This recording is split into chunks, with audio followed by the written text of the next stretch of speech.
আসসালামু আলাইকুম।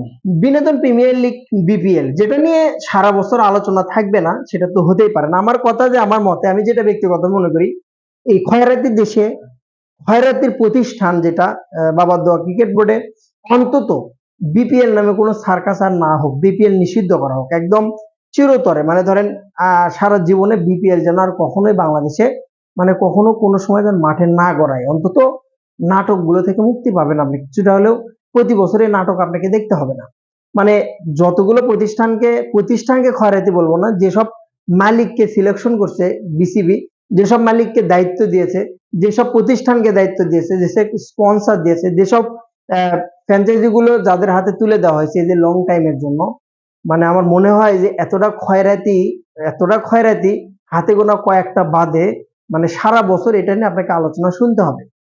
মানে নাসুবের সাবজেক্টটা আমি সামনে আনতেছি এরকম বিষয় না, ওটা সাবজেক্ট আমি মানলাম যে ওটা পরের সাবজেক্ট আমি মানলাম যেটা।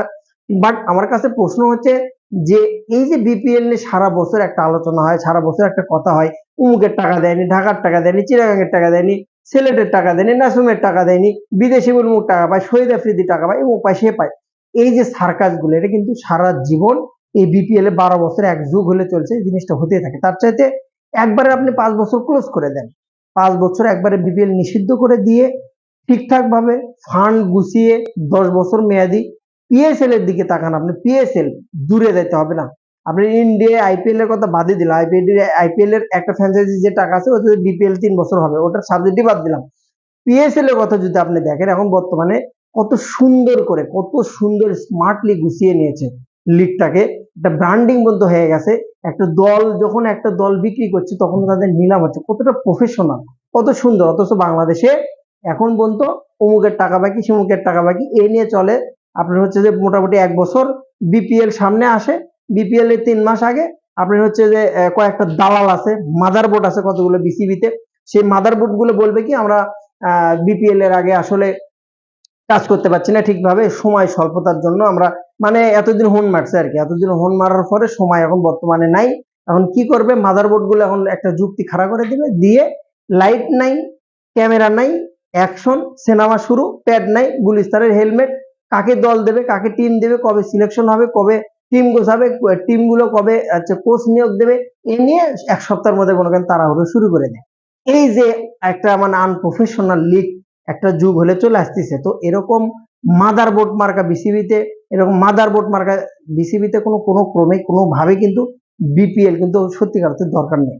কারণ সিলেটের সাথে যে নাসিমের যে কাণ্ডটা, এখন ভাই সিলেট বলতেছে যে নাসিমের টাকা দিয়েছে, আমি নাসিমের সাবজেক্টের জন্য কাছেই আনি নাই।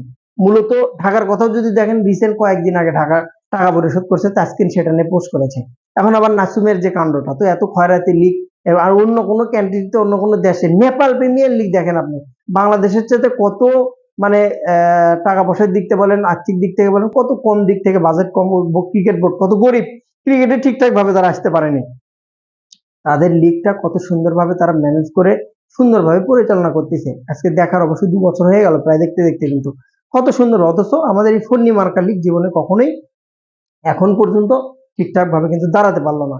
কিছু বিসিবির মাদারবোর্ড আছে তাদের জন্য এটার মেন কারণ, মেন থিম।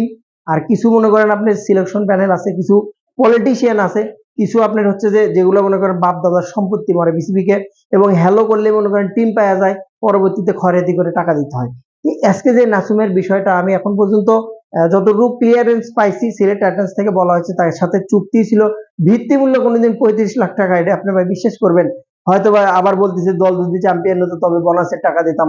আর নাসিম আহমেদ তো এরকমও না, ভালো পারফরমেন্স করেছে, সে তো মিথ্যাও কিছু বলবে না, তো এর ভিতরে অবশ্যই কিন্তু আছে, সে কিন্তুটা কিন্তু সামনে চলে আসছে না। তো এরকম বিপিএল আসলে চায় না, বিপিএল সত্যিকার অর্থে নিষিদ্ধ করা উচিত, আমি আমার ব্যক্তিগত মত থেকে দিকে বললাম। 5 বছর স্টপ করে ফান্ডিং জমা করে ঠিকঠাক ভাবে ভালো একটা ব্র্যান্ড ভ্যালু রাখে, 5টা কেন 2টা টিম চালান, তাও অন্তত মানের দিকটা রাখে বিপিএলটা পরিচালনা করা উচিত। বেস্ট অফ লাক, ভালো থাকুন, বাপের দোয়া ক্রিকেট বোর্ডের জন্য শুভকামনা। সালাম।